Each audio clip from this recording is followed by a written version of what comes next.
ഉടമ്പടി എടുക്കുമ്പോൾ ചിലർക്ക് എങ്ങാനും ബിരിയാണി കൊടുത്താലോ എന്ന് പറഞ്ഞുകൊണ്ട് സിനിമാക്കാരൻ്റെ കോമഡിയില്ലേ, എങ്ങാനും ബിരിയാണി പഠിക്കെ കൊടുത്താലോ എന്ന് വിചാരിച്ചുകൊണ്ട് ആൾക്കാർ ഉടമ്പടി എടുക്കുന്ന ആൾക്കാരുണ്ട്. അതെന്താ പറയണ കാര്യത്തിലേ, ഈ ദിവസങ്ങളിലെ കുവൈറ്റ് ധ്യാനം തന്നെ ആണ് എൻ്റെ മനസ്സിലുള്ളത്. അപ്പോൾ ഞാൻ അവിടെ ഒരു ലേഡിയെ കണ്ടത്, 2 പേരെ കൗൺസിലിംഗ്, രാവിലെ പകൽ കൗൺസിലിംഗും രാത്രി ധ്യാനമായിരുന്നു. രാത്രി 6 മണിക്ക് ധ്യാനം, പകൽ 9 മണി തൊട്ട് വൈകുന്നേരം വരെ കൗൺസിലിംഗ് നടത്തും. ഞാനൊരു 1 മണിയാകുമ്പോൾ അവസാനിപ്പിക്കും. എനിക്ക് ധ്യാനിക്ക് പ്രൈവറ്റായിട്ട് പ്രാർത്ഥിക്കേണ്ടത് കാരണം ബിജു മാസ്റ്റർ കണ്ടിന്യൂ ചെയ്യും. അപ്പോൾ എൻ്റെ ടേബിളിൽ വന്ന ഒരു കേസ്, 2 കേസിൽ ഒരു കേസ്, ഒരു മോള് വന്ന് എൻ്റെ അടുത്ത് പറഞ്ഞത്, അച്ഛാ എനിക്കൊരു പ്രാർത്ഥനയുണ്ട്. എന്താണ്? എൻ്റെ വീട്ടിൽ ബാപ്പ കൂടി ഈശോനെ സ്വീകരിക്കണം, അതിനാണ് അവൾ ധ്യാനം കൂടുന്നത്. കോയമ്പത്തൂരുകാരിയാണ്, രാമനാഥപുരത്തുള്ള സഹോദരിയാണ്. അധികം വയസ്സൊന്നുമില്ല, 10-22 വയസ്സേ ഉള്ളൂ. അപ്പോൾ ആൾ ധ്യാനം കൂടുകയാണ്. എന്തിനാണ് ധ്യാനം കൂടുന്നത്? എല്ലാവരും അവർ ഈശോനെ സ്വീകരിച്ച് ബാപ്പ കൂടി ഈശോനെ സ്വീകരിക്കാൻ വേണ്ടി. അതാണ് അവരുടെ ആസ്തി ഭദ്രത എന്ന് പറയും. അപ്പോൾ അത് അവർ ഇപ്പം എനിക്ക് ശരിക്കും പറഞ്ഞാലേ എനിക്ക് ഭയങ്കരമായ ഒരു അഭിമാനം തോന്നി. കാര്യം നമ്മളിങ്ങനെ കഷ്ടപ്പെടുന്നുണ്ടെങ്കിലും ദൈവത്തെ അന്വേഷിക്കുന്ന, വേറെ ഒന്നിനും വേണ്ടിയല്ലാതെ, ക്യാഷ് ആൻഡ് കൈൻഡിന് വേണ്ടി അല്ലാതെ, നിത്യരക്ഷയ്ക്ക് വേണ്ടി മാത്രം യേശുവിനെ അന്വേഷിക്കുന്ന ഒരു സമൂഹം ഇവിടെ ഉണ്ടല്ലോ. അത് കഴിഞ്ഞപ്പോൾ വേറെ ഒരു ലേഡി വന്ന, അവരുടെ പ്രശ്നം, അവർക്ക് 12 കൊല്ലമായിട്ട് കുഞ്ഞുങ്ങളില്ല. 12 കൊല്ലം കുഞ്ഞുങ്ങളില്ല. അപ്പോൾ ഞാൻ എടുത്ത വാക്കി ചോദിച്ചു, നിങ്ങൾ ഉടമ്പടി എടുത്തതാണ്? 2019 ഉടമ്പടി എടുത്തതാണ്. ഒരു ഉടമ്പടി എപ്പോഴാണ് നിങ്ങൾ ഉടമ്പടി അവസാനിപ്പിച്ചത്? ആ ഒരു ഉടമ്പടി എപ്പോഴാണ് അവസാനിപ്പിച്ചതെന്ന് അറിയത്തില്ല. ഇപ്പോഴൊക്കെ ഈ ഉറക്കപ്പിച്ച് പോലെ ഇടയ്ക്ക് പ്രത്യക്ഷയുടെ പ്രാർത്ഥന ചൊല്ലും അവർ. ഉടമ്പടി എപ്പോഴാണ് അവസാനിപ്പിച്ചതെന്ന് അറിയത്തില്ല അവർക്ക്. ഉറക്കപ്പിച്ച് പോലെ വല്ലപ്പോഴുമൊക്കെ ഈ പ്രത്യക്ഷയുടെ പ്രാർത്ഥന എടുത്ത് വെച്ച് ചെല്ലും. അപ്പം അങ്ങനെ ഗതികെട്ട അവസ്ഥയിലേക്ക് അവർ പോയി. ഈ 2 കക്ഷികളെ കണ്ടില്ലേ? 2 കക്ഷികളെ കണ്ടില്ലേ? നിങ്ങളിത് എവിടെയാണ് നിൽക്കണം നോക്കണം. ഈ കൂട്ടത്തിൽ നിങ്ങൾ എവിടെയാണ് നിൽക്കണം നോക്കണം. അതായത് ആ രണ്ടാമത് പറയുന്ന ആളില്ലേ, അവർക്ക് എന്താ സംഭവിച്ചത്? അവർ ഉടമ്പടി എടുത്തപ്പോൾ തന്നെ അവർക്ക് മനസ്സിലുണ്ട് ഉടമ്പടി എടുത്തുകൊണ്ടൊന്നും കുട്ടികളുണ്ടാകത്തില്ലെന്ന്. അതാണ് അവർ ഉടമ്പടി ഉടപ്പിയത്. ഉടമ്പടി എടുത്തുകൊണ്ടൊന്നും കുട്ടികളുണ്ടാകാൻ പോണില്ല എന്ന്. അപ്പോൾ അവർക്ക് വിശ്വാസമില്ലാതെ ആരെങ്കിലുമൊക്കെ ഈ സാക്ഷ്യങ്ങളൊക്കെ പറയുമ്പോൾ അത് കേട്ടിട്ട് ദൈവത്തിന് പണി കൊടുക്കാൻ വേണ്ടി ഉടമ്പടി എടുക്കുന്ന ആൾക്കാരുണ്ട്. നിങ്ങളങ്ങനെ വല്ലതും ആണെങ്കിലേ നിങ്ങളെ ഇത് കറക്റ്റ് ചെയ്യണം. അത് ഇപ്പോൾ ഇന്ന് ഞാനിവിടെ ഞങ്ങളെ അച്ഛനും ജോമളൊക്കെ ആയിട്ടിരുന്ന് പ്രാർത്ഥിച്ചുകൊണ്ടിരിക്കുന്ന സമയത്ത് അവരൊരു സാക്ഷ്യം എടുത്ത് എനിക്ക് തന്നു. അവർ എന്നെ പേരവരുടെ ഡൽഹിയിൽ നിന്ന് ആൻ ജോർജ് എന്ന് പറഞ്ഞു. അപ്പോൾ അവരുടെ സാക്ഷ്യത്തിൽ അവർക്കിതുപോലെ മക്കളില്ലാത്ത കേസാണ്. പക്ഷേ അവരാദ്യം കണ്ട അടയാളം ഈ ഉടമ്പടിയുടെ ഉപ്പ് ഇട്ടിട്ട് പൂക്കാത്ത മരങ്ങൾ പൂക്കുന്ന ഒരു സാക്ഷ്യമാണ് അവർ കണ്ടത്. പക്ഷേ അതേസമയം തന്നെ അതുപോലെ വിശ്വസിച്ച് അവർ 5 കൊല്ലം മക്കളില്ലാത്തവർ പ്രഗ്നൻ്റായി. പക്ഷേ ഇത് വിഷയം എന്ന് പറയണത്, അപ്പോൾ അവർ മാതാവിനോട് ചോദിച്ചു, ഇത് ആര് വഴിയാണ്? കാര്യം അവർ ഒത്തിരി പ്രാർത്ഥനയ്ക്ക് നടക്കുന്ന ആളാണ്, പലതരത്തിലുള്ള പ്രാർത്ഥന ഈ വിഷയത്തിൽ എടുത്തിട്ടുണ്ട്. അപ്പോൾ അവർക്ക് ആ കുഞ്ഞിനെ സ്വപ്നം കാണിച്ച് കൃപാസന മാതാവിനെ, പക്ഷേ കുഞ്ഞിന് കൃപാസന മാതാവിനെ അറിയത്തില്ല, അത് വേറെ കുഞ്ഞാണത്. കുഞ്ഞിന് കൃപാസന മാതാവിനെ അറിയത്തില്ല. പക്ഷേ ആ കുഞ്ഞിനെ കൃപാസന മാതാവിനെ കാണിച്ചപ്പോൾ അവൾ തിരിച്ചറിഞ്ഞ്, നമ്മൾ തിരിച്ചറിയപ്പെടേ പരിട എന്ന് പറഞ്ഞാൽ തിരിച്ചറിഞ്ഞ്. ഞാൻ എന്തെങ്കിലും പറഞ്ഞത്, നിങ്ങൾ ഈ സാക്ഷ്യങ്ങൾ കേൾക്കുമ്പോൾ നിങ്ങൾക്ക് തോന്നണം, ചിലർ നല്ല ആസ്തിയോടുകൂടി വന്നാണ് ഉടമ്പടി എടുക്കുന്നത്, ചിലർ ഒരു ആസ്തിയും 0 ബാലൻസിൽ വന്ന ഉടമ്പടി എടുക്കുന്നത്. ഒക്കട്ടെ കിട്ടിയാൽ കുട്ടിയെന്നൊക്കെ ഞാൻ പറയത്തില്ല ഇടയ്ക്ക്, അതുപോലെ അത് അബദ്ധമാണ് ശരിക്കും. എന്താ പ്രശ്നം? നമ്മൾ 0 ബാലൻസിൽ നമുക്ക് ഉടമ്പടി എടുക്കാൻ പറ്റത്തില്ല. ഇപ്പം നിങ്ങൾക്ക് അറിയാവുന്ന അഭ്യാസം കരച്ചിലാണെന്ന് വിചാരിച്ചോ, നന്നായിട്ട് വെടിപ്പായിട്ട് കരയാനറിയാം. പക്ഷേ ഉടമ്പടി വിജയിക്കത്തില്ല. കരഞ്ഞത് കൊണ്ട് ഉടമ്പടി വിജയിക്കത്തില്ല. അപ്പോൾ അതൊക്കെ ശരിക്കും ആത്മാർത്ഥമായിട്ട് കരയാനറിയാം, പ്രൊഫഷണലായിട്ട് കരയാനറിയാം. ചില പെണ്ണുങ്ങളുണ്ടല്ലോ, നമ്മൾ എന്നെ കാണുമ്പോൾ തന്നെ നിലവിളിക്കാൻ തുടങ്ങും. കുഴപ്പമില്ല, ഞാൻ തട്ടിയിട്ട് കാര്യം പറയുമ്പോൾ അപ്പോൾ അതുതന്നെ അവർ ഗിയർ ചേഞ്ച് ചെയ്ത് ഒക്കെ ആയിട്ട് കാര്യം പറയും. അപ്പോൾ ആ കരച്ചിലെന്ന് പറയുന്നത് അവരുടെ അതിൻ്റെ അകത്ത് ഉള്ളതാണ്. ആ പ്രൊഫഷണലായിട്ട് കരയുന്ന ആളാണ്. എന്ത് വിഷയം ഉണ്ടെങ്കിലും ആദ്യം കരഞ്ഞേ തുടങ്ങത്തുള്ളൂ. അപ്പം ഇങ്ങനെയുള്ള ഈ അഭ്യാസങ്ങൾ കരച്ചിൽ കൊണ്ട്, ഇപ്പം നിങ്ങൾക്ക് ദൈവദൃശ്യം കരഞ്ഞത് കൊണ്ട് പ്രത്യേകിച്ച് കഥയൊന്നുമില്ല. എങ്കിലും നമ്മുടെ ഒരു ആസ്തി ഉണ്ടാകണം. കരച്ചിലൊരു ആസ്തിയല്ല. ചില ആൾക്കാർക്ക് ഇവിടെ വന്നിട്ട് ഈ വെളുപ്പിനൊക്കെ 4 മണിക്ക് കിടന്ന് മാതാവേ എന്നൊക്കെ പറഞ്ഞ് കരയണ കേൾക്കാം. അപ്പോൾ എനിക്ക് ചിരി വരും. എന്താ കാര്യം? കയ്യിരിപ്പ് എന്നൊക്കെ പറയുന്നത് ഭയങ്കര കോടാലിയായിരിക്കും കയ്യിരിക്കണത്. പക്ഷേ കരച്ചിലിന് യാതൊരു പഞ്ഞവും ഉണ്ടാകത്തില്ല. ഇയാളെ കൗൺസിൽ ചെയ്ത് കഴിയുമ്പോൾ മാത്രമല്ലേ വിവരം അറിയത്തുള്ളൂ.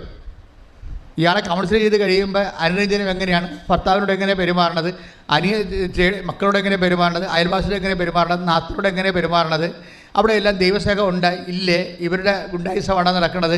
കാര്യം കൗൺസിൽ ചെയ്താൽ മാത്രമേ ഇവർക്ക് അനുഗ്രഹം കിട്ടുവാൻ സാധ്യത ഉണ്ടോ ഇല്ലെന്ന് അറിയാൻ പറ്റത്തുള്ളൂ. കരയുന്നതിന് യാതൊരു പഞ്ഞുമില്ല. നിങ്ങൾക്കറിയാമല്ലോ ബൈബിളിൻ്റെ ഒരു രീതി, ഒരേ സ്റ്റാറ്റസുള്ള 2 പേര് ബൈബിളിൽ അവതരിപ്പിക്കും.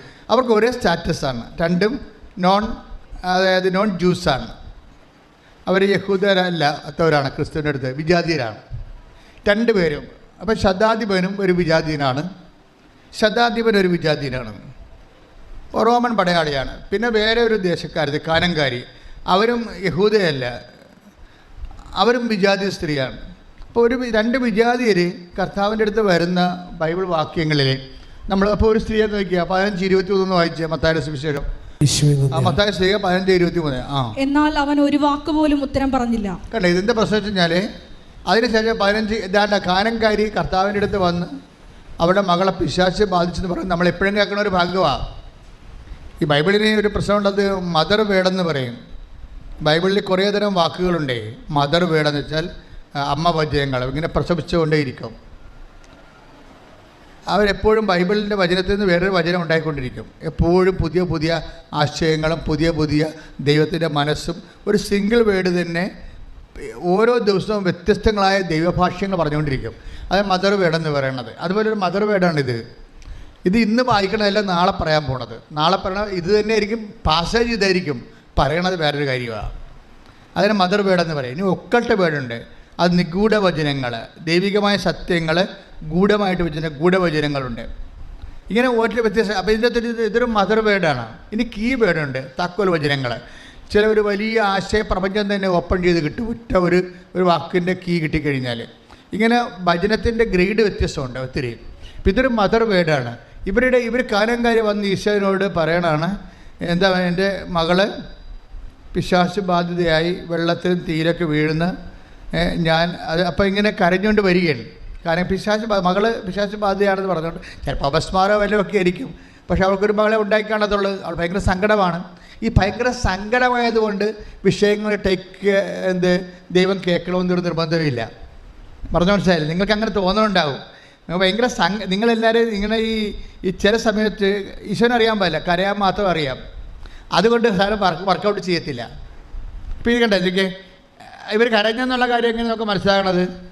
മത്തായി 15:22. 22 വായിക്കണം. മത്തായി 15:22. അപ്പോൾ ആ പ്രദേശത്ത് നിന്ന് ഒരു കാനാൻകാരി വന്ന് കരഞ്ഞപേക്ഷിച്ചു. അപ്പോൾ കക്ഷി കരയണതിന് ഉസ്താദാണ് ശരിക്കും. കരച്ചിലിന് വേണ്ടി കണ്ണീര് നമുക്ക് ആർക്കും വാടക എടുക്കേണ്ട കാര്യമില്ല. സ്വന്തമായിട്ട് കണ്ണീര് ആവശ്യത്തിനുള്ള ആളാണ്. പക്ഷെ വർക്കൗട്ട് ചെയ്യത്തില്ല. കർത്താവ് മിണ്ടിയില്ലെന്നാണ് പറയണത് അല്ലേ? നിങ്ങൾക്ക് ചിലർക്കൊക്കെ പറയുന്ന അബദ്ധം ഇതാണ്, കൃഷി മിണ്ടത്തില്ല. കരയാനൊക്കെ അറിയാം. 2 കണ്ണീര് 4 കണ്ണുണ്ടായിട്ടൊക്കെ 4 കണ്ണീരിൽ നിന്ന് കണ്ണീര് വന്നു തരാം. പക്ഷേ ദൈവം മിണ്ടത്തില്ല. അപ്പോൾ അപ്പോസ്തലന്മാർക്ക് തന്നെ സൂര്യകട അപ്പോൾ ഇവളുടെ കരച്ചിലെന്ന് പറയുന്നത് ഇങ്ങനെ ഏങ്ങലിരിയൊന്നുമല്ല, ആ പഞ്ചായത്ത് മുഴുവൻ കേൾപ്പിച്ചുകൊണ്ടുള്ള നല്ല കരച്ചിലാണ്. അതുകൊണ്ടാണ് അപ്പോസ്തലന്മാർക്ക് സൂര്യകടായി. അപ്പോസ്തലന്മാർ പറയുന്നുണ്ട്, എന്താ പറഞ്ഞ കേട്ടെ? ശിഷ്യന്മാർ അവനോട് അഭ്യർത്ഥിച്ചു. അപ്പോൾ ശിഷ്യന്മാർ ഈ വിഷയത്തിൽ കക്ഷി ചേർന്ന്, ഇവളുടെ വിഷയത്തിൽ ശിഷ്യന്മാർ കക്ഷി ചേർന്ന്. അത് കാര്യം അറിയാമോ? ഈ കക്ഷി പറഞ്ഞു വിട്ടിട്ടുണ്ടെങ്കിൽ അവർക്ക് സൂര്യം ഉണ്ടാകാൻ. ഈ ശിഷ്യന്മാർ കക്ഷി ചേർന്ന് അവരെന്താ പറയണത്? അവർ അഡ്രസ്സ് ചെയ്യണത് ഈ സ്ത്രീ കരഞ്ഞുകൊണ്ട് വരണ, ഈ സ്ത്രീ വായിച്ചുള്ളത് ശിഷ്യന്മാർ അവനോട് അഭ്യർത്ഥിച്ചു. ശിഷ്യന്മാർ അവനോട് അഭ്യർത്ഥിച്ചു. അവളെ പറഞ്ഞയച്ചാലും അവൾ പറഞ്ഞയക്കും. സൂര്യകടന്നായി പറയണത് കരഞ്ഞും കൂവിയും കാറിനും ബഹളം ഉണ്ടാക്കിയിട്ട് ആ പ്രദേശം മുഴുവനും ഒരു അപ്സെറ്റ് ആക്കിയിരിക്കുകയാണ്. സൗകര്യകരമാണ് ഈ പണ്ടാരത്തിനെ പറഞ്ഞുവിടാൻ പറഞ്ഞ അത് ആ രീതിയിലാണ് പറയും. ഇവരെ പറഞ്ഞയക്കൂ, അവളോട് സ്നേഹം ഉണ്ടായിട്ടല്ല, നിലവിളിയുടെ അഭ്യാസം കാരണം അവർക്ക് സൗകര്യകരം ഉണ്ടാക്കണം. അവൾ പറഞ്ഞയക്കൂ. എന്താണ് അവൾ നമ്മളെ അവൾ നമ്മുടെ പിന്നാലെ വന്ന് നിലവിളിക്കുന്നല്ലോ. അവൾ നമ്മുടെ പിന്നാലെ വന്ന് എന്ന് പറഞ്ഞേ, അവൾ നമ്മുടെ പിന്നാലെ വന്ന് നിലവിളിക്കുന്നല്ലോ. ആ പിന്നാലെ വന്നാലും മുന്നാലെ വന്ന് നിലവിളിച്ചാലും കഥയൊന്നും ഇല്ലെന്നാണ് ഈശോ പറയണത്. കരയണ ഒരു മുമ്പിൽ വന്ന് കരഞ്ഞാലും പുറകെ വന്ന് കരഞ്ഞാൽ കഥയില്ല. എന്താ കാര്യം? ആസ്തി ചോദിക്കാം. ദൈവദിനസ്ഥന് വരുമ്പോൾ ആസ്തി വെക്കാൻ പറയും. നിങ്ങളുടെ യോഗ്യത എന്താണെന്ന് പറയാൻ പറയും. അതുകൊണ്ട് ഈശോ യോഗ്യത നിനക്ക് മെറിറ്റ് ഇല്ല എന്ന് പറയും. നമുക്കറിയാലോ ഉടമ്പടി എന്താ പറയണത്? Not by merit but by grace. യോഗ്യതയില്ല, യോഗ്യതയാണ് അഡ്രസ്സ് ചെയ്യണം. അവിടെ നിനക്ക് യോഗ്യതയില്ലെന്ന് പറയും. കരയണത് ഒരു യോഗ്യതയല്ല. മനസ്സിലായില്ലേ? നമ്മൾ വളരെ കൃത്യമായിട്ട്, ഞാനിങ്ങനെ സിമ്പിളായിട്ട് പറയണത് നിങ്ങൾക്ക് കൃത്യമായിട്ട് മനസ്സിലാക്കാൻ വേണ്ടിയാണ്. കരച്ചിൽ ഒരു യോഗ്യതയല്ല. യോഗ്യത ഇല്ലെന്ന് പറയുന്നതിന് പകരം ഈശോ എന്താ പറയണത്?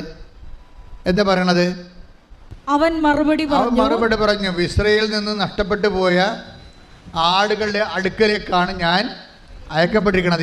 ഇവളുടെ കാര്യം പരിഹരിക്കാൻ വേണ്ടി വന്നതല്ലെന്ന്. ക്ലിയർ അല്ലേ? ഇവളുടെ ഈ കരച്ചിലിൻ്റെ പ്രശ്നം പരിഹരിക്കാൻ വന്ന ആളല്ലെന്നാണ് പറയണത്. മനസ്സിലായില്ലേ? ഇപ്പം കരഞ്ഞതുകൊണ്ട് കാര്യം നടക്കാത്തില്ല. മനസ്സിലായില്ലേ? ഇപ്പം ഇസ്രായേൽ നഷ്ടപ്പെട്ടു പോയ ദൈവത്തിൻ്റെ തിരഞ്ഞെടുക്കപ്പെട്ട കൂട്ടത്തിൽ നിന്ന് അവിടുന്ന് വഴിതെറ്റിപ്പോയ അവിശുദ്ധിയിലേക്ക് പോയ ആൾക്കാരുടെ അടുത്തിലേക്ക് ഞാൻ വന്നിരിക്കണത് ഈ കേസ് എടുക്കാമെന്നതല്ല. ഇങ്ങനെ ഓരോ വിഷയത്തിൽ വന്ന് കരഞ്ഞാൽ ആ വിഷയത്തിൻ്റെ ആ കരയണ വിഷയത്തിന് അഡ്രസ്സ് ചെയ്യാമെന്ന ആളല്ലെന്നാണ്. ചിലപ്പോൾ ഈ ആഴ്ച കരയണ ചിലപ്പോൾ PR കിട്ടാനായിരിക്കും, അടുത്ത ആഴ്ച കരയണ വസ്തു വിൽക്കാനായിരിക്കും, അതിൻ്റെ അപ്പുറത്തെ ആഴ്ച കരയണ ഭർത്താവിൻ്റെ വെള്ളവടി മാറ്റാനായിരിക്കും. നിങ്ങളിങ്ങനെ കരഞ്ഞുകൊണ്ടിരിക്കും. ഈ കരയുന്ന സംഭവത്തിൻ്റെ വിഷയത്തിനെ കൈകാര്യം ചെയ്യാൻ വന്ന ആളല്ല ഞാനെന്ന് പറഞ്ഞ് മനസ്സിലായില്ലേ? വളരെ വെടിപ്പായിട്ടാണ് സംസാരിക്കണത്. അതായത് ഇസ്രായേൽ വംശം എന്ന് പറഞ്ഞേ, ഇസ്രായേൽ ഭവനത്തിലെ നഷ്ടപ്പെട്ടു പോയ അതായത് വിശ്വാസം ഒരിക്കൽ ഉണ്ടായിരുന്ന ആൾക്കാരാണ്. വിശ്വാസം ഒരിക്കൽ ഉണ്ടായിരുന്നിട്ട് വിശ്വാസം ഇപ്പോഴേതെങ്കിലും കാലഘട്ടത്തിൽ കൈമോശം വന്നു പോയി കാണും. അങ്ങനെയുള്ളവർക്കാണ് ഫസ്റ്റ് പ്രിഫറൻസ്. സീറോ ഫെയ്ത്തുകാർക്ക് ഫസ്റ്റ് പ്രിഫറൻസ് ഇല്ല. ഇവിടെ ഇസ്രായേൽ വംശത്തിൽ നിന്ന് നഷ്ടപ്പെട്ടു പോയ ആടുകളുടെ അടുക്കലേക്കാണ് അയക്കപ്പെട്ടിരിക്കുന്നത്. ഫസ്റ്റ് പ്രിഫറൻസ് ആണ്. ഫസ്റ്റ് പ്രിഫറൻസ് എന്താണ്? വിശ്വാസ തകർച്ച ഉണ്ടായ ആൾക്കാർ. ഒരിക്കൽ വിശ്വാസം ഉണ്ടായ ആളാണ്. ആ ചേട്ടത്തിക്ക് ഒരിക്കൽ പ്രാർത്ഥിക്കാനുള്ള കഴിവുണ്ടായിരുന്നു, വിശ്വാസം ഉണ്ടായിരുന്നു, സുവിശേഷ ചൈതന്യം ഉണ്ടായിരുന്നു. പക്ഷേ വീട്ടിൽ എന്തെങ്കിലും ഇടാകൂടങ്ങളൊക്കെ വന്നതിന് ശേഷം വഴക്കും വയ്യാവേലിയും വാക്കാനും ഒക്കെ ആയി കഴിഞ്ഞപ്പോൾ പ്രാർത്ഥന ചിലപ്പോൾ കുറഞ്ഞു പോയി കാണും, ദൈവത്തിൽ നിന്ന് അകന്നു പോയി കാണും. അവർക്കാണ് ഫസ്റ്റ് പ്രിഫറൻസ്. പറഞ്ഞ മനസ്സിലായില്ലേ? നമ്മൾ ഈ കറക്റ്റ് ഷാർപ്പ് ഷൂട്ട് ചെയ്തില്ലെങ്കിൽ നമ്മൾ ശരിക്കും പറഞ്ഞാൽ നമുക്ക് സാക്ഷ്യം പറയാൻ പറ്റത്തില്ല. ഇപ്പോൾ ദൈവത്തിൻ്റെ ഒരു മൈൻഡ് സെറ്റ് മനസ്സിലാക്കണം. എന്താ പറയണത്?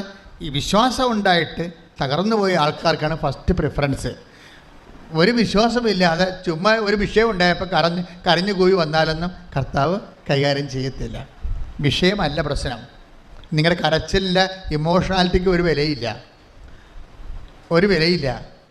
അപ്പോൾ ഇവരുടെ ടെസ്റ്റ് ചെയ്യാൻ വേണ്ടി ഈശോ അവർ ഉദ്ദേശിക്കുന്നത്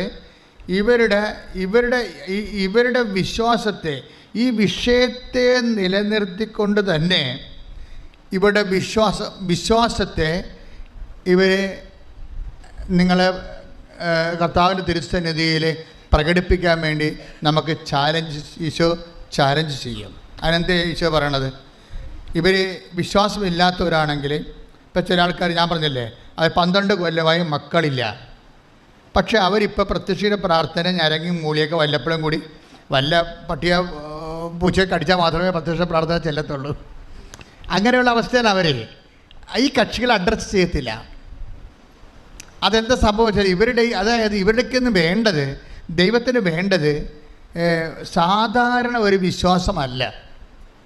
പിന്നെന്താ വേണത്? ആ ചേട്ടത്തിൽ പറയുന്നുണ്ട്, മക്കളുടെ അപ്പമെടുത്ത് 15:26 മക്കളുടെ അപ്പമെടുത്ത് നായ്ക്കൾക്ക് എറിഞ്ഞു കൊടുക്കുന്നത് ഉചിതമല്ല. അപ്പോൾ നമ്മൾ കേൾക്കുമ്പോൾ ഒത്തിരി ഫീൽ ചെയ്യും നമുക്ക്. അയ്യോ, ആ പാവപ്പെട്ടവള് അവളുടെ മകൾ രോഗിയായി, പിന്നെ അവളെ പട്ടിയെന്ന് വിളിച്ചെന്ന്. ഇതുപോലെ ആക്ഷേപങ്ങളും അതുപോലെ തന്നെ ദൈവം നിരാകരിക്കുന്ന അനുഭവങ്ങൾ ഈ ഉടമ്പടി എടുക്കുന്ന ആൾക്കാരുടെ ജീവിതത്തിലുണ്ട്. മനസ്സിലല്ല, ആക്ഷേപങ്ങൾ വീട്ടിൽ തന്നെ. ഇപ്പം നമ്മൾ തന്നെ ഇപ്പം നിങ്ങൾ ഇപ്പോൾ വീട്ടിൽ നിന്ന് ഇറങ്ങുമ്പോൾ തന്നെ അതെ അവൾ ഇറങ്ങിയിട്ടുണ്ട്, ഇനിയിപ്പോൾ തന്നെ കൃപാസനത്തിന് മരത്തിൽ കൊണ്ടുവന്ന് വെക്കും ഇവിടെ, ഇല്ലേ? അപ്പം നമുക്ക് പേടിയാണ്. നമ്മളെ എതിർക്കുന്ന ആൾക്കാർ ആരെങ്കിലും വീടിൻ്റെ ഭൂമുഖത്തിരിപ്പുണ്ടെങ്കിൽ നമ്മൾ നോക്കണത് എന്താണ്? ഈ ആൾക്കാരെ കണ്ടിപ്പെടാതെ നേരെ പുറകിലെ വാതിലെ കൂടി കൃപാസനത്തിൽ പോകാൻ വല്ല മാർഗം ഉണ്ടെന്നാണ് നമ്മൾ നോക്കണത്. എന്താ കാര്യം? ആക്ഷേപം കിട്ടും. നിങ്ങൾ ഈ ആക്ഷേപം ഈ പാക്കേജിൻ്റെ ഭാഗമാണ്. ഇപ്പോൾ ചിലപ്പോൾ നിങ്ങളുടെ ആങ്ങളായിരിക്കും നിങ്ങൾ ആക്ഷേപിക്കണത്, അല്ലെങ്കിൽ നിങ്ങളുടെ സമുദായമായിരിക്കും, അല്ലെങ്കിൽ അയൽവാസിയായിരിക്കും. ആക്ഷേപം ഉറപ്പാണ്. മനസ്സിലായി? ദൈവ വഴികളിലെ ഉത്തരം കിട്ടാതിരിക്കുകയും അതേസമയം തന്നെ ആക്ഷേപം കിട്ടുകയും ചെയ്യും. അതാണ് എന്താ പറഞ്ഞിരിക്കുന്നത്? മക്കളുടെ അപ്പം എടുത്ത് നായ്ക്കൾക്ക് കൊടുക്കുക ഉചിതമല്ല. അപ്പം നായ്ക്കളെന്നും വിളിച്ചു. ഇവിടെ വെച്ച് ഈ ചേടത്തിക്ക് വേണമെങ്കിൽ വീട്ടിൽ പോകാം. എന്താ കാര്യം? കഷ്ടപ്പെട്ട് ഇവിടെ വന്ന് അവസാനം നായെന്ന് പേരും കിട്ടിയില്ലേ, പോവാം. ഇവർ പോകണമെന്ന് തന്നെയാണ് കർത്താവ് ആഗ്രഹിക്കണത്. ഇവർക്ക് സീറോ ഫെയ്ത്ത്, ഇവർക്ക് സീറോ ആസ്തിയാണെങ്കിൽ ഇവർ പോകും. പക്ഷേ ഇവിടെ വെച്ചിട്ട് 2 പ്രാവശ്യം ഇവർ തകർച്ച. അതായത് ആദ്യം ഇവർ നേരിട്ടിടപെട്ടു, ഒന്നാമത്തെ പ്രാവശ്യം. 2ാമത്തെ പ്രാവശ്യം ഇവരെന്നാ ചെയ്യണത്? അപ്പോസ്തലന്മാരെ ഇടപെടുത്തി. എന്നിട്ടും ശരിയായില്ല. അപ്പോൾ ഈശോയോട് നേരിട്ട് പറയാം, കർത്താവ് എന്നെ സഹായിക്കണമേ. അപ്പോഴും നായെന്ന് വിളി കേട്ട്. അപ്പോൾ ഈ പ്രോസസ്സിങ്ങിൻ്റെ ഭാഗമായിട്ട് ചിലപ്പോൾ ദൈവം മിണ്ടാതിരിക്കും, കർത്താവ് മിണ്ടിയില്ല, സൈലൻസ് ആവും, നോ ആൻസർ. അപ്പോൾ ഈ പ്രാർത്ഥനയുടെ രീതിയാണ്. ചില സമയത്ത് നിങ്ങൾ ഉടമ്പടി എടുത്താണെങ്കിലും ശരി, ചിലപ്പോൾ നോ ആൻസർ ആയിരിക്കും. ഇത് ഇതിനെക്കുറിച്ച് അറിയണം നമ്മൾ ശരിക്കും. ഇതിൻ്റെ ഉള്ളതാണ്. നമ്മളിപ്പോൾ നിങ്ങളുടെ കല്യാണം കഴിക്കണം, അയ്യോ അപ്പോൾ നിങ്ങളോർക്ക് ഈ കല്യാണം വരും, ഈ കല്യാണം നടക്കും, കാര്യം ഞാൻ ഉടമ്പടി എടുത്തതാണ്. അപ്പോൾ നമുക്ക് ഉറപ്പാണ്. അപ്പോൾ അവർ പറയും നിങ്ങൾ അങ്ങോട്ട് വരാൻ പറയും, നമ്മൾ അങ്ങോട്ട് ചെന്ന്. അപ്പോൾ അത് നമുക്ക് ഇഷ്ടപ്പെട്ട് അവരിങ്ങോട്ട് വന്ന് കാര്യങ്ങൾ അങ്ങോട്ട് കൊടുക്കണം മേടിക്കണം പറഞ്ഞപ്പോഴുണ്ട് അവർ 4 കാലം വീണ് ഓടി. അപ്പോൾ നമ്മൾ വിചാരിച്ചിരുന്നത് എന്താ? ഈ കല്യാണം നടക്കുമെന്നല്ലേ. പക്ഷേ ഇപ്പോൾ എന്താ പറ്റിയിരിക്കണം? 1.5 മാസം ഈ അംഗം കഴിഞ്ഞപ്പോൾ അവർ ഇട്ടച്ചും പോയി. ഇപ്പം നമ്മൾ എന്തെല്ലാം സമാധാനം പറയണം? ഇനി കൂട്ടുകാരുടെ മുഖത്ത് നോക്കില്ല, നമ്മൾ എല്ലായിടത്തും വിളിച്ച് പറഞ്ഞു അത് ഏറെക്കുറെ സെറ്റാകട്ടാ നമ്മൾ കൂട്ടുകാർ മിണ്ടാതിരിക്കണം. ഈ സംഭവം കഴുത്ത താല് വീഴണ വരെ മിണ്ടരുത്. കുറേ കൂട്ടുകാരോട് അത് ശരിയാവും ഇങ്ങനെ. പക്ഷേ നമുക്കിപ്പോൾ പുറത്തിറങ്ങാൻ പറ്റത്തില്ല, ആക്ഷേപമായി. എന്താണ്? അവർ പോയിട്ടരും പോയി. അപ്പോൾ ഇനി ആൾക്കാർക്ക് അറിയേണ്ടത് എന്തുകൊണ്ടാണ് 2ാമത്തെ കല്യാണം പോയത്, ഇവളുടെ കുഴപ്പമാണെന്ന്. ആക്ഷേപം തന്നെ കണ്ടില്ലേ? ഈ എന്തുകൊണ്ടാണ് 2ാമത്തെ കല്യാണം പോയത്? അത് ഇവളുടെ കുഴപ്പമായിരിക്കും. ഈ നമ്മുടെ അമ്മ തന്നെ പറയും, നിൻ്റെ ഈ കയ്യിരിപ്പ് കൊണ്ടാണ് നീ മൂത്ത് നിരച്ച് ഈ വീട്ടിൽ നിൽക്കണത്. ആ സ്വന്തം അമ്മ പറയും. പോരെ, ഇനി അവരെല്ലാം പറയാറുണ്ടാ? അമ്മമാർ അവർ പറഞ്ഞാൽ കേട്ടില്ലെങ്കിൽ അവിടെ അവസാനത്തെ ഈ ചക്രായുധം എടുത്ത് അവർ കറക്കിയിട്ട് നമ്മുടെ പെടരയും അർത്ഥമുണ്ട് കൂടെ കാണാം. എന്താണ്? നിൻ്റെ കയ്യിരിപ്പ് കൊണ്ടാണ് നീ ഇങ്ങനെ മൂത്ത് നിരച്ച് ഇതിനകത്ത് നിൽക്കണമെന്ന് പറയും. തീർന്ന ആക്ഷേപം. അപ്പോൾ നമുക്ക് തോന്നും വല്ല വിഷം എടുത്ത് കഴിച്ച് ഇവർക്കിട്ടൊരു എഴുതി വെച്ചൊരു പണിയും കൊടുത്തേക്കാൻ വിചാരിക്കും. ആ പിശാച് എന്നെ വരെ കണ്ടില്ലേ? ഇപ്പം നമ്മളെ വീട്ടിൽ അമ്മ തന്നെ ഇങ്ങനെ പറഞ്ഞില്ലേ? ഇനിയിപ്പോൾ ആരാ പറയാനിരിക്കണത്? അകപ്പാടൊരു ആസ്തി ഒരു സന്ധിപ്പ് കിട്ടുന്ന അമ്മ എടുക്കുന്നതാണ്. അമ്മക്ക് സൗകര്യം കയറിയപ്പോൾ പിശാച് കയറിയപ്പോൾ അമ്മ പറയണം നിൻ്റെ കയ്യിരിപ്പോണ്ടാണ് വെറുതെ വീട്ടിൽ മുത്ത് നിൽക്കണമെന്ന് പറയണം. അപ്പോൾ ഇനിയിപ്പോൾ നമുക്ക് ഒന്നുമില്ല, അവരുടെ ഇല്ല, ആക്ഷേപങ്ങൾ എന്നെ വഴികണ്ടില്ലേ? ഇവിടെയാണ് നമ്മൾ ശരിക്കും ഇങ്ങനെ ഇത് ഈ ഫേസിലേക്ക് വരുമ്പോൾ, അതായത് എക്സ്ട്രാക്ഷൻ എന്ന് പറഞ്ഞ ഒരു സംഭവം ഉണ്ട് ഇതിനകത്ത്. അതായത് നമ്മൾ ഈ ഒരു സെറ്റപ്പിലേക്ക് വരുമ്പോൾ ഈ ചേർത്തി പറഞ്ഞതല്ല, ചേർത്തി വെള്ളം അടിച്ച് കെട്ടി തൂങ്ങാനൊന്നും പോണില്ല. അവർ ഭയങ്കര വില്ലത്തിയാണ്. ആദ്യം കരഞ്ഞെന്ന് പറഞ്ഞ കാര്യം ശരിയാണ്. പക്ഷെ ഇപ്പോൾ അവർ ഒരു വിടാനുള്ള ഭാവമില്ല. അവരിപ്പോൾ എന്താ പറയണത്? കർത്താവേ നീ അതിനെ നായെന്ന് വിളിച്ചില്ലേ? അതിന് കുഴപ്പമില്ല, ശരിയാ, ഞാൻ നായ തന്നെയാണ്. പക്ഷേ നായ്ക്കുട്ടികളും യജമാനന്മാരുടെ മേശയിൽ നിന്ന് വീഴുന്ന അപ്പക്കഷ്ണങ്ങൾ തിന്നാറുണ്ടല്ലോ. Praise the Lord. അതാണ് ഈശോ ഉദ്ദേശിച്ചത്. എന്താ വെച്ചാൽ ഇവർക്ക് പണ്ട് കരച്ചിൽ മാത്രമേ ഉള്ളൂ. ആ കരച്ചിലിന് വാല്യൂ ഇല്ല, വിശ്വാസമില്ല. അതിനകത്ത് ഇമോഷൻ മാത്രമേ ഉള്ളൂ, അതിനകത്ത് വിശ്വാസം ഇല്ല. പക്ഷേ ഇപ്പം സഹനത്തോടുകൂടി സഹനം ഉണ്ടായിട്ടും ഇവൾ വിശ്വസിക്കുകയാണ് തിരിച്ച്. അതിന് ഈശോ വിളിക്കുന്ന പേരെന്താണ്? Oh woman, your faith is great. എന്താണ്? നിൻ്റെ വിശ്വാസം വലുതാണ്. അപ്പോൾ വലിയ വിശ്വാസം എക്സ്പ്രസ് ചെയ്യാൻ വേണ്ടിയാണ് ഈ അപമാനത്തിലൂടെ പോണത്. മനസ്സിലായില്ലേ? നീ ഒരു അപമാനത്തിലൂടെയാണ് ഇപ്പോൾ പോണത്. വീട്, ജോലി, വിവാഹം, ശമ്പളം, നീ ഒരു അപമാനത്തിലൂടെയാണ് പോണതെങ്കിൽ അതിൻ്റെ അർത്ഥം നീ മനസ്സിടിഞ്ഞ് പ്രാർത്ഥനയില്ലാത്ത ഈ ഞാൻ അവിടെ വെച്ച് കുവൈറ്റ് വെച്ച് കണ്ട ചേച്ചിയെ പോലെ വരാനല്ല. ഈ അപമാനത്തിൽ നിന്നുകൊണ്ട് പോലും നീ വിശ്വാസം ഏറ്റു പറയണം. ഇതിനാണ് ഈ വിശ്വാസ വരമെന്ന് പറയണത്. വിശ്വാസ വരമുണ്ട്. പരിശുദ്ധാത്മാവിൻ്റെ ദാനങ്ങളിൽ ഒന്നാണ് വിശ്വാസ വരം. വിശ്വാസ വരമെന്ന് പറയണത് നല്ല ക്ലേശകാലങ്ങളിൽ സർവൈവ് ചെയ്യുന്ന സർവൈവ്ഡ് ഫെയ്ത്താണ് വിശ്വാസ വരമെന്ന് പറയണത്. സാധാരണ വിശ്വാസം വേര് കൊള്ളുമ്പോൾ അങ്ങ് വെണ്ണ പോലെ ഉരുകിപ്പോകും. ഇവളുടെ വിശ്വാസം ഉരുകിപ്പോണില്ല. പിശാചെന്ന് വിളിച്ചിട്ടും അതുപോലെ തന്നെ മക്കളുടെ അപ്പം എടുത്ത് നായ്ക്കൾക്ക് കൊടുക്കാൻ വിഹിതമല്ലെന്ന് പറഞ്ഞിട്ടും അവളതെല്ലാം അക്സെപ്റ്റ് ചെയ്യണം. കർത്താവേ, അത് ശരിയാണ്, ഞാൻ നായ തന്നെയാണ്. പക്ഷേ എന്താണ്, നായ്ക്കൾക്ക് പോലും യജമാനന്മാരുടെ മേശയിൽ നിന്ന് വീഴുന്ന അപ്പക്കഷ്ണങ്ങൾ തിന്നാറുണ്ടല്ലോ എന്ന് പറയുമ്പോൾ അവളുടെ ഒറിജിനൽ ആ കരച്ചിൽ മാത്രമല്ല, യഥാർത്ഥ ഫെയ്ത്ത്, വിശ്വാസം, അതായത് ക്ലേശങ്ങളെയും ആക്ഷേപങ്ങളെയും അതിജീവിച്ച വിശ്വാസം. അപ്പോൾ നമ്മുടെ വിശ്വാസം എന്ന് പറഞ്ഞൊരു കാര്യമില്ല. അതിജീവിച്ച വിശ്വാസം എന്നും പറഞ്ഞ് വേറൊരു സംഭവമുണ്ട്. അതിജീവിച്ച വിശ്വാസം, അതിജീവിച്ച ശ്രുതികട ഹല്ലേലൂയ. പത്രോസിന്റെ ലേഖനമാണ് അഗ്നി പരീക്ഷകളെ അതിജീവിച്ച വിശ്വാസം. ശ്രുതികട ഹല്ലേലൂയ.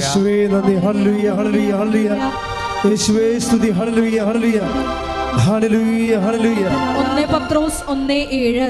1 പത്രോസ് 1:7. അഗ്നിശോധനയെ അതിജീവിക്കുന്ന, എന്ന് പറഞ്ഞ അഗ്നിശോധനയെ അതിജീവിക്കുന്ന നശ്വരമായ സ്വർണത്തേക്കാൾ വിലയേറിയതായിരിക്കും പരീക്ഷകളെ അതിജീവിക്കുന്ന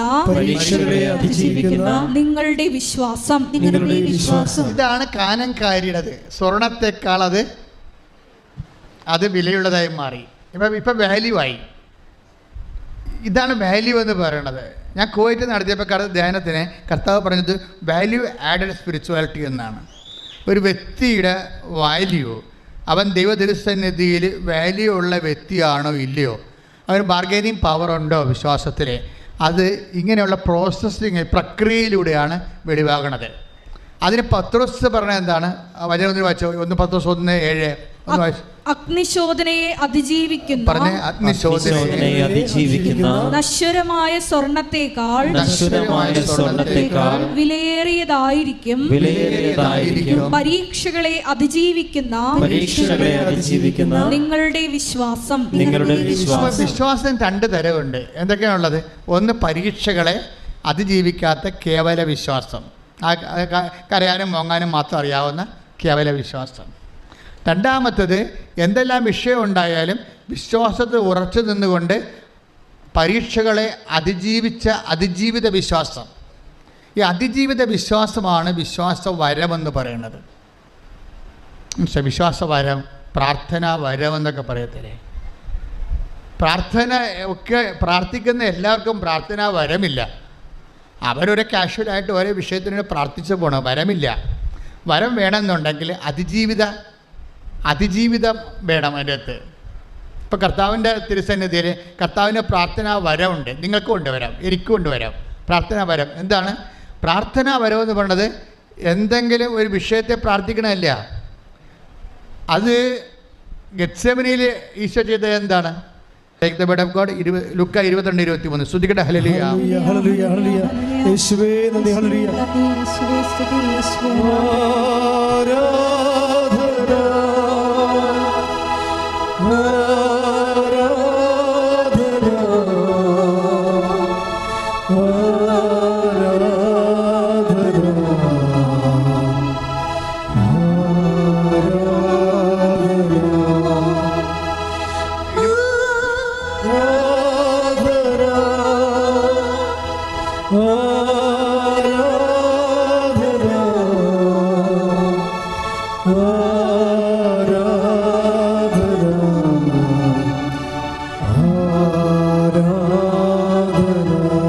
എൻ്റെ പേര് ജിതിൻ പൗലോസ്. ഞാൻ എറണാകുളത്തു നിന്ന് വരുന്നു. ഞാൻ നേരത്തെ മാസം 18-ാം തീയതിയാണ് ഇവിടെ വന്ന് ഉടമ്പടി എടുത്തത്. അപ്പം എനിക്കതിനു മുമ്പ് ദുബായിലേക്കൊരു ജോലി കിട്ടിയിട്ടുണ്ടായിരുന്നു. അപ്പോഴേക്കും ഞാൻ വിസ വന്നു കഴിഞ്ഞ് ഒരു 2 ദിവസം കഴിഞ്ഞപ്പോഴേക്കും എനിക്ക് തീരെ ഉറങ്ങാൻ സാധിക്കണില്ല. 1 ദിവസമായി 2 ദിവസമായി എനിക്ക് തീരെ ഉറങ്ങാൻ പറ്റണില്ല. 3-ാമത്തെ ദിവസം കഴിയുമ്പോഴേക്കും എനിക്കൊരു പനി വന്നിട്ട് പനി മാറണേ ഇല്ല. ഞാനൊരു 3 ഹോസ്പിറ്റലിൽ പോയി, ഒരു 9 പ്രാവശ്യം ചെക്ക് ചെയ്തു, 2 പ്രാവശ്യം എൻ്റെ ബ്ലഡ് ചെക്ക് ചെയ്തു. പക്ഷേ ഹോസ്പിറ്റലിൽ ചെല്ലുമ്പോൾ പനി ഇല്ല, ബ്ലഡ് ചെക്ക് ചെയ്തിട്ടൊന്നും കാണിക്കണില്ല. പക്ഷേ വീട്ടിൽ വരുമ്പോഴും എല്ലാ സമയത്ത് എൻ്റെ ബോഡി ഭയങ്കര ഹീറ്റാവണേണ്. അപ്പോൾ ഈ സമയത്തെല്ലാം ആകെ ടെൻഷൻ, എനിക്ക് ഉറങ്ങാനും പറ്റണില്ല. ഞാനൊരു അടുപ്പിച്ചൊരു 5 ദിവസമെങ്കിലും ഞാൻ ഉറങ്ങാണ്ടിരുന്നിട്ടുണ്ടാവും. അപ്പോൾ ആകെ ഡിപ്രഷനിലോട്ടും ഇതിലോട്ടൊക്കെ ഞാൻ പോയിക്കൊണ്ടിരിക്കുകയാണ്. അപ്പോൾ എനിക്ക് മാനസികമായിട്ട് എന്തെങ്കിലും വരുമോ എന്നുള്ള ഇതുപോലും എനിക്കായി പേടിച്ചിട്ട്. അപ്പം അങ്ങനെ ഇരിക്കുമ്പോഴാണ് എൻ്റെ അമ്മയുടെ അനിയത്തിയുണ്ട്. അപ്പം അമ്മയുടെ അനിയത്തി 2019 തുടങ്ങിയ കൃപാസനത്തിൽ വന്ന ഒരാളാണ്. അപ്പോഴേക്കും ഞാൻ പണ്ട് തുടങ്ങിയ എതിരായിരുന്നു. കൃപാസനം തട്ടിപ്പാന്നൊക്കെ പറഞ്ഞുകൊണ്ടിരുന്ന ആളാണ്. അതല്ലാണ്ട് കൃപാസനത്തിൽ വന്ന ആൾക്കാരോട് വരെ ഞാൻ പറയാറുണ്ട്, കൃപാസനത്തിൽ പോണതിനാ പള്ളിയിൽ മാതാവില്ലേ അവിടെ പ്രാർത്ഥിച്ചാൽ പോരെയെന്ന്. അങ്ങനെ ഇരിക്കുമ്പോഴാണ് മറ്റേ ആൻറ്റി പറഞ്ഞു എന്നോട് കൃപാസനത്തിൽ ഒന്ന് വാ, ചെന്ന് നോക്കാമെന്ന് പറഞ്ഞു. അപ്പോഴും ഞാനതിൽ ഇതാക്കിയില്ല, വിശ്വസിച്ചില്ല. ഞാൻ നോക്കാമെന്നൊക്കെ പറഞ്ഞ് ഞാൻ വിട്ടുകളഞ്ഞു.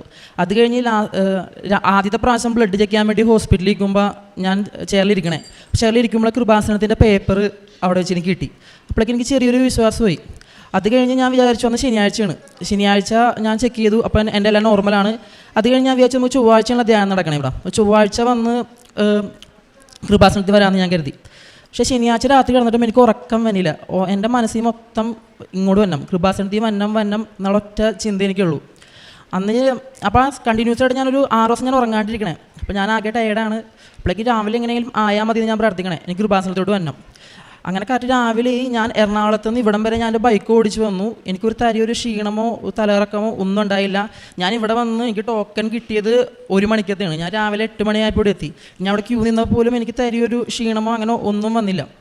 ഞാൻ ഇവിടെ നിന്ന് ഉടമ്പടി എടുത്ത് ഞാൻ വീട്ടിൽ ചെന്നപ്പോഴേക്കും എനിക്ക് പൂർണ്ണ വിശ്വാസമായി, ഇനിയിപ്പോൾ എൻ്റെ എല്ലാം മാറും, ഓക്കെ ഞാൻ അങ്ങനെ നിൽക്കുമ്പോഴും. പക്ഷേ അന്ന് രാത്രി എനിക്ക് ഉറങ്ങാൻ പറ്റണില്ല. എൻ്റെ മേത്ത് ഹീറ്റ് അങ്ങനെ തന്നെ ഉണ്ട്, ചൂട് അങ്ങനെ ഉണ്ട്, പോകണില്ല ചൂട്. അപ്പോഴേക്കും ഞാൻ ഇങ്ങനെ ആലോചിക്കാം, ദൈവം എന്താണിത്, എനിക്കെന്താ പറ്റണേ. അങ്ങനെ ഇരിക്കുമ്പോഴാണ് മറ്റേ നമ്മുടെ ജോസഫ് അച്ഛൻ്റെ ഒരു വീഡിയോ കാണുന്നത്. അതിൽ കണ്ട് നമ്മുടെ പാപങ്ങൾ നമ്മുടെ അനുഗ്രഹങ്ങളെ തടയുന്നതിൽ അച്ഛൻ പറയാണ്ടായിരുന്നു. അപ്പം ഞാൻ നേരെ ആലോചിച്ച്, ശരിയാണല്ലോ. ഞാൻ അന്ന് തന്നെ വൈകിട്ട് ഞാൻ വല്ലാർവടം പള്ളിയിൽ പോയി കുമ്പസാരിച്ച് കഴിഞ്ഞ് ഞാൻ അന്ന് ഉറങ്ങി. അപ്പോൾ എനിക്ക് ഭയങ്കര സന്തോഷമായി, ഉറങ്ങി ഞാൻ. അപ്പം അത് കഴിഞ്ഞിട്ട് അപ്പോഴേക്കും വീട്ടുകാരെല്ലാവരും പറഞ്ഞു, ഇങ്ങനെ 6 ദിവസം ഉറങ്ങാണ്ടായി, പനിയൊക്കെ തന്നെയാണ്, ഇനി ദുബായിലോട്ട് പോയിട്ടുണ്ടെങ്കിൽ ശരിയാവില്ല, പോകണ്ടെന്ന് പറഞ്ഞു. അപ്പോഴേക്കും ഞാൻ ഫസ്റ്റത്തെ എൻ്റെ ഉടമ്പടി ഞാൻ എഴുതിയേക്കണമെന്ന് പറഞ്ഞിട്ടുണ്ടെങ്കിൽ എനിക്ക് ദുബായിക്ക് പോകണം എന്നാണ് എഴുതിയേക്കണം. എനിക്ക് എല്ലാം മാറി എനിക്ക് ദുബായിക്ക് പോകണം എന്ന് എഴുതിയേക്കണം. അപ്പോഴേക്കും ഞാൻ ഓക്കെ സമ്മതിച്ചു. കാരണം അവിടെ ചെന്നും ഇതേപോലെ ഉറക്കില്ലാണ്ടൊക്കെ ആവണമെങ്കിൽ പറ്റില്ലല്ലോ. അപ്പോഴേക്കും ഞാൻ ഏജൻസി വിളിച്ചിട്ട് പറഞ്ഞു, ഞാൻ വന്നില്ല, എനിക്ക് വരാൻ താല്പര്യമില്ല, ഞാൻ ഫൈൻ എത്രയാണെന്ന് വെച്ചാൽ അടച്ചോളാന്ന് പറഞ്ഞു. അപ്പോൾ അവർ പറഞ്ഞു, അത് മോൻ വെയിറ്റ് ചെയ്യും, ഇങ്ങനത്തെ പ്രശ്നങ്ങളൊക്കെ ഞാനോട് പറഞ്ഞു. അപ്പോൾ അവന് കുഴപ്പമില്ല, ഞാൻ മോന് 1 മാസം ടൈം തരാം, എന്നിട്ട് ഇത് പറഞ്ഞാൽ മതി എന്ന് പറഞ്ഞു. അപ്പോൾ ഞാൻ എൻ്റെ വീട്ടുകാരോട് പറഞ്ഞ വീട്ടുകാരെ സമ്മതിക്കണല്ലോ, പോകണ്ടെന്ന് തന്നെ എന്നോട് പറഞ്ഞതാണ്. അത് കഴിഞ്ഞ് ഞാൻ നേരെ ഉടമ്പടിയിൽ എൻ്റെ എല്ലാ പ്രാർത്ഥനകളും ഓരോ ദിവസം കഴിയുമ്പോൾ ഞാൻ ഓരോ ദിവസം ഉറങ്ങാൻ തുടങ്ങി. എൻ്റെ പനി, എൻ്റെ മേത്തുനിന്ന് ചൂട് പയ്യെ പോകാൻ തുടങ്ങി. പിന്നെ ഞാൻ എൻ്റെ ബോഡിയിൽ ചൂടേ ഇല്ല. ഒരാഴ്ച കൊണ്ട് സംഭവിക്കാണ്ട് ഇതൊക്കെ ഒരു കുഴപ്പമില്ലാണ്ട് എല്ലാം ഓക്കെ വന്നി. അപ്പോഴേക്കും പക്ഷേ എന്നെ ദുബായി വിടാനും സമ്മതിച്ചിട്ടില്ല വീട്ടിൽ നിന്ന്. അപ്പോഴേക്കും ഞാൻ മാതാവിനെ പ്രാർത്ഥിക്കണം, മാതാവ് എനിക്ക് പോകാൻ പറ്റണേ എന്ന് മാത്രം പ്രാർത്ഥിക്കണുള്ളൂ ഞാൻ. അത് കഴിഞ്ഞപ്പോൾ എൻ്റെ അമ്മ തന്നെ എന്നോട് വന്നിട്ട് പറഞ്ഞു, എടാ നീ ഓക്കെ ആണെങ്കിൽ നീ പൊക്കോന്ന് പറഞ്ഞു. അപ്പോൾ ഞാൻ ഓൾറെഡി ഇവിടെ വിളിച്ച് ക്യാൻസൽ ചെയ്തിരിക്കുകയാണ്, ഞാൻ വന്നില്ല എന്ന് പറഞ്ഞേക്കണേ. ദുബായിക്ക് എനിക്ക് വരാൻ താല്പര്യമില്ല, ഞാൻ ഇവരെ വിളിച്ച് പറയുകയും ചെയ്തിട്ടുണ്ട്. അപ്പോൾ ഞാൻ ഇവരെ വിളിച്ചു, ഇവർ ഇങ്ങോട്ട് വിളിച്ചേനെ. ഇങ്ങോട്ട് വിളിച്ചിട്ട്, മോനെ എങ്ങനെയുണ്ട്, മറ്റേ ദുബായിക്ക് വരുന്നുണ്ടോ, എല്ലാം റെഡി ആയിട്ടുണ്ട്, ഞങ്ങൾ ക്യാൻസൽ ചെയ്തിട്ടില്ല, വരുമോയെന്ന് ചോദിച്ചു. അപ്പോൾ ഞാൻ പറഞ്ഞു ഓക്കെ ഞാൻ വരാമെന്ന് പറഞ്ഞു. അത് കഴിഞ്ഞ് എനിക്ക് ഇന്ന് വരെ ഈ നിമിഷം വരെ എനിക്കൊരു പ്രശ്നം ഉണ്ടായിട്ടില്ല. പിന്നെ എനിക്ക് എല്ലാത്തിനും എനിക്കിത് ധൃതി കൂടില്ല, എനിക്കെല്ലാം പെട്ടെന്ന് കിട്ടണം എന്ന് വിചാരിച്ച ആളായിരുന്നു ഞാൻ. അപ്പോഴേക്കും നേരത്തെ മാസം 18-ാം തീയതിയാണ് ഇവിടെ വന്ന് ഞാൻ ഉടമ്പടി എടുത്തത്. ഈ മാസം 19-ാം തീയതി എനിക്ക് ടിക്കറ്റ് വന്നു, എനിക്ക് ദുബായിലോട്ട് പോകാനുള്ള അനുഗ്രഹം മാതാവ് വന്നു.